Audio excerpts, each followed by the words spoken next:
Donc cette reconnexion, tu le proposes aussi dans tes activités?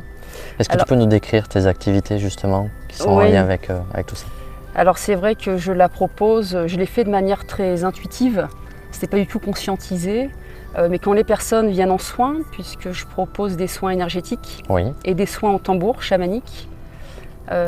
j'invite toujours les personnes à un moment donné, quand le soin va démarrer, à les faire respirer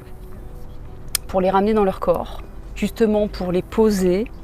pour leur permettre de s'ancrer et pour être vraiment en pleine présence et en pleine conscience de ce qui va se passer.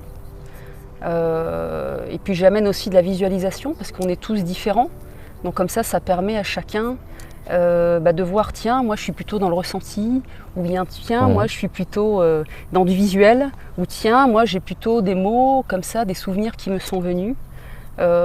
Et ça permet déjà à chacun d'expérimenter en soi et pour soi. Parce que moi j'ai ma lumière, j'éclaire avec mon propre ressenti, mais ce qui est important,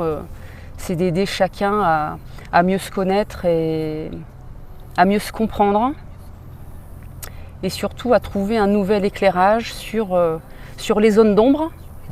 mais aussi sur la lumière et sur ce qu'on ne voit pas souvent, parce qu'on est très focalisé sur l'ombre, alors qu'en fait la lumière, mais c'est en éclairant ces zones d'ombre qu'on peut y découvrir d'autres choses. Donc c'est vrai que ça passe énormément, mes séances passent énormément par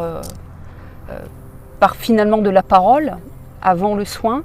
mais après c'est se laisser traverser, moi comme l'autre, par